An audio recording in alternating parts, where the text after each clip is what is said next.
Welcome to Lean Back. This is Kelly Sullivan Walden, aka Dr. Dream, and I'm joined by Wendy Kaplan. And we are thrilled beyond belief to have an amazing guest tonight that's going to talk about lean back and all the different ways one can lean from her unique perspective. So I'm going to tell you a little bit about this beautiful girl. If you're looking at the video, then you can already see her. Aspen Matis, you can wave. Hey.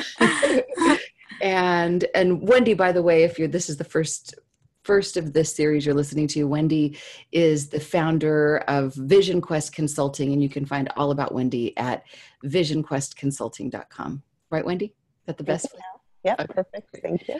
All right, so here's a little bit about Aspen. Aspen Matis is the author of the internationally best-selling memoir, Girl in the Woods, published by HarperCollins in 2015, called a powerful read by the Oprah magazine. The book made The Guardian's annual top 50 list. The New York Times named Aspen Matis a hero. After being raped on her second night at college, Aspen dropped out, depressed and shocked that her school didn't believe and protect her. She sought solace in the remote wilderness she found in the Pacific Crest Trail. And she hiked the footpath's entire length over 2,000 miles from Mexico to Canada. Mm-hmm. Inspired by the beauty and turmoil enveloping her on the trail, the author wrote poems, personal accounts, and dispatches from her tent. After moving to New York City, she published a popular account of her experiences in the New York Times Modern Love column to outstanding praise, which led to her memoir. Aspen's writing has been published in The Times, Tin House, Psychology Today, Salon, and Marie Claire. She appears frequently on national and national television and TV and radio. My God, I completely blubbed that. She's a superstar. Let's just say that, including CBS, Al Jazeera, HuffPost Live, NPR, many others. The face of RAIN's 2015 campaign and a member of PEN America, RAIN's Speaker Bureau, and HarperCollins Speaker Bureau, Aspen has become an advocate for trauma survivors. She's donating 5% of Girl in the Woods proceeds to Rape, Abuse, and Incest National Network. And there's so much about Aspen. She's been on the Genius team of the Coalition for Women in Journalism. This past spring, she was honored to be an educator at the Ivy Policy Conference in 2017, teaching 2 seminars, dual rooms of the brightest minds of each of the Ivy League universities. So, oh my goodness, there's so much. She was named among Chelsea Clinton and Katie Couric, a mogul influencer, one of the 2,000 most influential women in the world. She's the founder and creator of the Human Network, and this is how I got to meet her. Non-for-profit 501c3, it's a democratized, oh my God, we are going to edit this puppy, a democratized think tank. In the fall of 2018, Deepak Chopra joined her as a head of education, calling the Human Network the fulfillment of their collective dream. So we've got television rights being purchased for her memoir, and she's got so much going on. There is just no end to what's happening. And this woman is in her 20s. I mean, Aspen Matis, you would think, why is she the poster child for lean back? I mean, she seems like she'd be the poster child for lean way in, all the way in until you fall on your face. But no, there's so much more to this woman, and she's going to shock you about telling you how she did this by leaning back. So Wendy, I pass the talking stick to you. What's our first question for Aspen? Thank you, Kelly. Welcome, Aspen. We're so delighted to have you, and you're a force to be reckoned with in the world. And so thank you for being how wonderful it is to have you join us. So thank you. So our Thank first you question. guys so much. Yeah, thanks. Thank you. And as you can see, Aspen's in her car just pulling over to have and be able to have some time with us. So we're flexible and so delighted to be together no matter where we are. So our first question is the term lean back. Aspen, what does that term mean for you? How would you define it for yourself? I would define it as not feeling like you need to pull all-nighters and work harder and somehow like beat your body up in order to achieve what you set out to achieve. Rather, like it's not really, I find that's not sustainable. Like anytime I've ever attempted to lean in or to, over like strain my system, I've ended up just crashing, and it hasn't been fruitful in the same way as it is to really just tune in to what it is you need to do. And there's a line I love, there's never enough time to do everything, but there's always enough time to do the most important thing. And so if you really just let yourself, yeah, I forget who told me that, but probably Sue Shapiro, my mentor, who I steal wildly from all her brilliant lines of advice.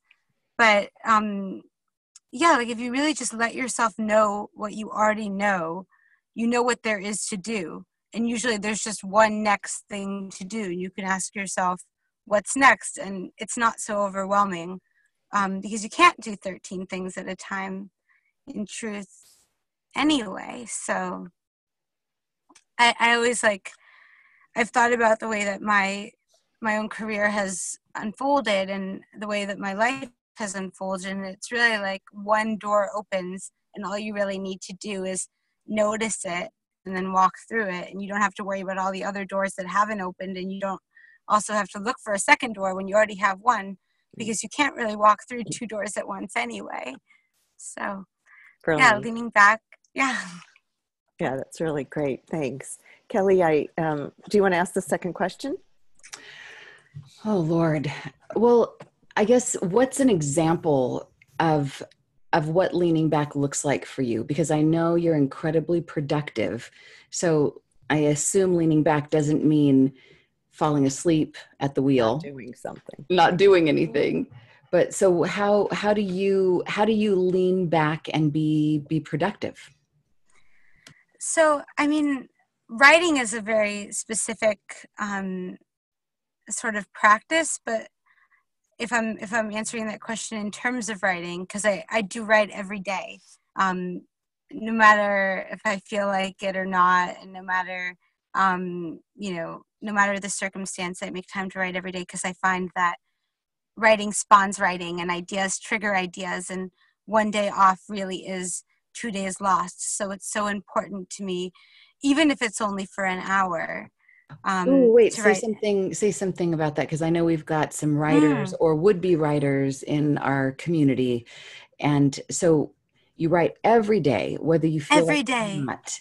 And how much do you write? Like, if you're going to do the minimum, what would that be? I mean, some days it really is only about 45 minutes if I only have 45 minutes. But most days it's about 3 hours. Wow. Which might sound like a lot, but it's also, if writing is my job, that's only a 3-hour work day. It's not too terribly bad. And sometimes in those 3 hours I write 10 pages, and sometimes in those 3 hours I write 200 words, like 3/4 of a page. And no matter the number of words, it's a successful day if I wrote.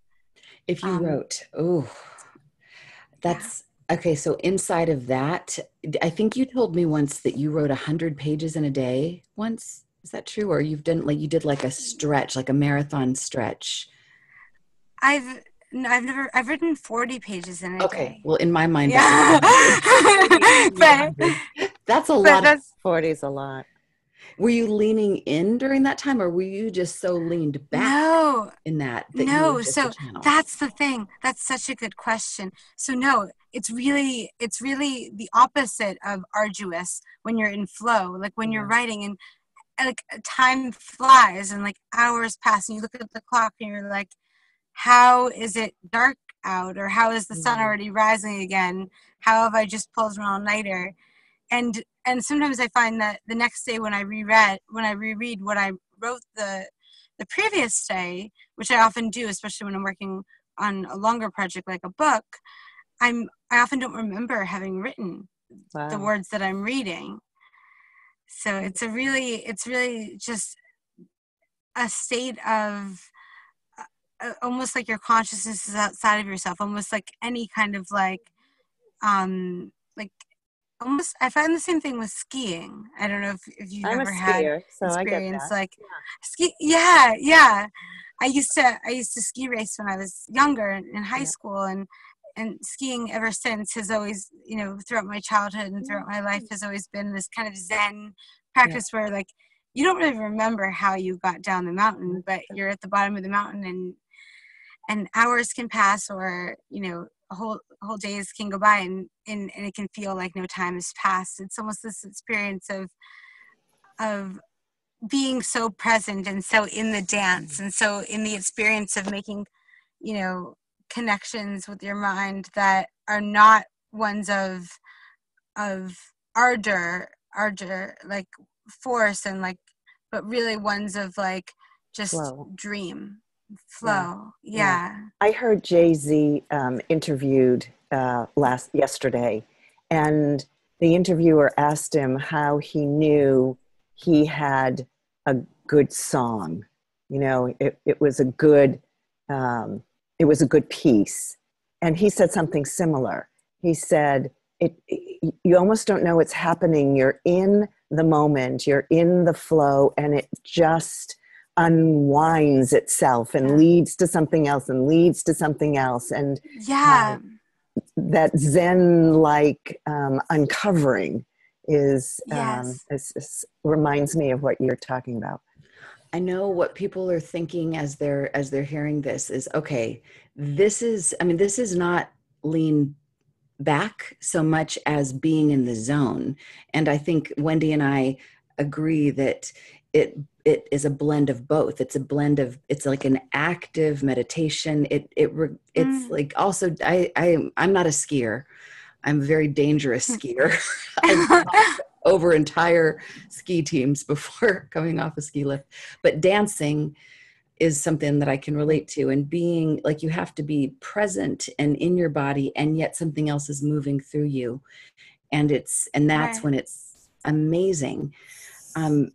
So the people who are listening are probably like, or watching, saying, how do I do that more often? What's a way to get there? If they're used to pushing, I think most of the people that will be listening to this are typical type A people, women and men that are like pushing. So what are some ways to get into that sweet zone, that spot, that wonderful place where it all comes together? So I answering in terms of writing, because I think probably for dancing it's different, but also similar. Like, you can't dance if you're thinking about how your body looks while you're dancing. It's not dancing then. It's so constricting to consider yourself zooming out. So similarly for writing or for anything creative, anything that isn't just checking off boxes where you're generating the substance, I would say ask questions that cut right to the truth. Like, really streamline your work. Like, you can't walk through 3 doors at the same time. So ask yourself, what is the story that I'm telling, or what is my objective? And then don't worry about what comes out. Like, don't edit while you write. Don't try to control the path and the course of what you'll produce, as long as you're producing it in response to the intention or the question or the thing. Like, if you're asking yourself, like, why was I angry at my mother? If that was a question, why did I feel rage at my mother, this particular point in this story? and you don't necessarily know the answer. Like Joan Didion said, I write to find out what I'm thinking. And I think that's true for every creative thing. Like the creation is the process of becoming. You don't know the end at the beginning, or else it would be this contrived and like really wooden, on the nose kind of thing. It's in the act of creation that the creation occurs. And so not feeling attached to the way that the creation occurs, not feeling like I didn't want that to be in the story. We'll just get it out there and let it be. And maybe you can edit it later when you're in editing mode. But when you're in writing mode, you can't be in editing mode simultaneously, or it doesn't work. You can't be in flow if you're trying to edit it as you write. Yeah, that's brilliant. So what's your relationship to what we've been calling drive, strive? We have a great sense of how leaning back and accessing your inner flow really works for you. I'm curious about the other side of it, like when you've been in drive, strive, and how that either works or doesn't work for you. Yeah, so I loved that question, because it caused me to see how infrequently that has worked for me. And so drive, strive, I think you describe that as like when it's arduous, when you're staying up all night, when you're really like when there's force involved. I've found that like that state is usually my reaction to not honoring what I know works better for me. Like I've as a student at Columbia in a philosophy class, like staying up all night and trying to memorize every term before the final exam. That would be drive, strive. But when it comes to, I mean, I've had like writing deadlines where it seemed impossible, but it was always through the sort of showing up and letting go at the same time that I've been able to meet those deadlines. So really, the video just flickered. I don't know if you can. We see you now. Okay, great. Really, like I'm not good at the drive, strive. I find that whenever I try to overwork my body pushes back twice as forcefully, and I crash really hard. But am I understanding what drive, strive is? And is there a particular time and example that you can think of that what you just said comes to mind? Like Columbia. Yes. Oh my gosh. Yeah, like Columbia for the whole first semester, but also when I was writing Girl in the Woods, there was one particular. So basically, I sold the book on proposal. HarperCollins purchased the memoir unwritten, not yet written, just on concept. That's crazy. Which is insane, right? Or like wonderful, and I feel so grateful. But I was 23 when I sold it, and there was a lot of pressure because I was paid in advance, and I would have to meet my deadlines, or else I would have to pay back my advance, and I would lose my book deal. And I remember my mentor, Sue, said, if you choke on your first book deal, then you don't get a second book deal. So the stakes really were like my ability to support myself and my entire career. That was my dream. And so I felt a lot of pressure. Right. And I had no experience in the professional world of deadlines. I had experience being a hiking bum and a daydreamer. But so what I really found, so in the beginning I tried. I tried to. I thought that I was going to be able to write Girl in the Woods in 9 months, and that was what my contract said I was supposed to do. And there were deadlines along the way to kind of keep me on track. And I was missing them. I was missing deadline after deadline after deadline, not because I wasn't working really hard and writing every day, and sometimes writing for 14 or 15 hours, like from when I woke up to when I went to bed, but because it just wasn't possible for me to write the story I needed to write in 9 months. I had to do so much writing to get to the place that was actually the beginning of what belonged. Mm-hmm. And so I was pulling all-nighters was my kind of makeshift solution. And then I decided like I couldn't pull any more all-nighters, and I would lie in bed, but I couldn't fall asleep. I would lie there and not being productive and not getting anything done, but like desperately wanting to sleep. And then it would get, the hours would go by and it would get light. And then that day I was so tired, I couldn't really be productive in the same way as I could have had I slept. But the pressure kept me up, and this happened 5 days and 5 nights in a row. And after, I think it was 118 hours of sleeplessness, of not sleeping, my parents took me to the emergency room. They gave me just one little pill, and I fell asleep, and I slept for 30 hours. Wow. And I realized, like, I'm never gonna do that again. Like, it just fixed it. I was just like, you know what? If I miss a deadline, I miss a deadline. If I lose my book deal, I lose my book deal. I believe in the work that I'm doing, and if they want to wait, they'll wait. If they don't, then I'll sell it to another publisher, and it'll be okay. And once I looked at it that way, it was so much easier for me to be so much more productive and to create in a sustainable way, and more swiftly.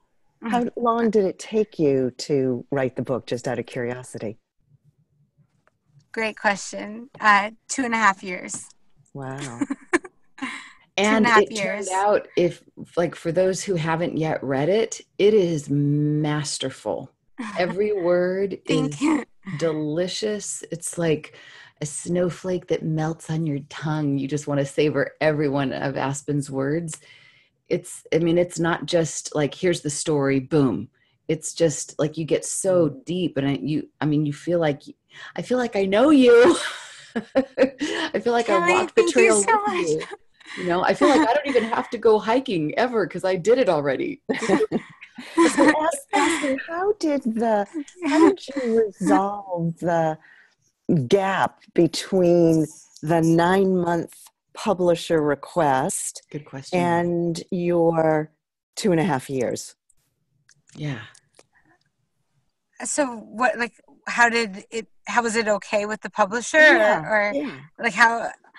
So I was always submitting something. I was always submitting a chapter revision, or because I had a really very real relationship with my editors. I had 2 editors, and some editors are sort of just figureheads and they don't do anything, but my editors were wonderfully supportive and involved, in terms of they would read everything I sent them quickly and get me notes. And so I really, if they wanted, or if their boss, the vice president of HarperCollins, wanted to kill my book deal, she could have, but they didn't really want to. And I think I kind of figured that out. And though I was not stressed, but I felt the pressure of delivering, I no longer, after a certain point, I was like, it's not possible to do what I said I was going to do in this contract, because I agreed to something that I'm not capable of. Yeah. And I think until you got in, how could you possibly have known? Right. I thought, 9 months, that's longer than I've ever had to do anything. Right. I walked the whole trail in 6 months. Right. Right. And I wrote the first 50 pages of Girl in the Woods in 6 weeks, which was how basically my Modern Love came out in the Times. I got tons of interest from editors and agents. I signed with an agent. He sold the book within, I think, 10 days to HarperCollins. And I was like, 9 months, that's too much time. It's too much. I really did believe that was plenty of time to write a book. But what I didn't realize was I wrote 1,300 pages in order to write the 380 pages that are Girl in the Woods. So if I wrote... Wow. Yeah. If I wrote, a page a day, that'd be a book a year, they say. A page a day is a book a year. That'd be 365 pages.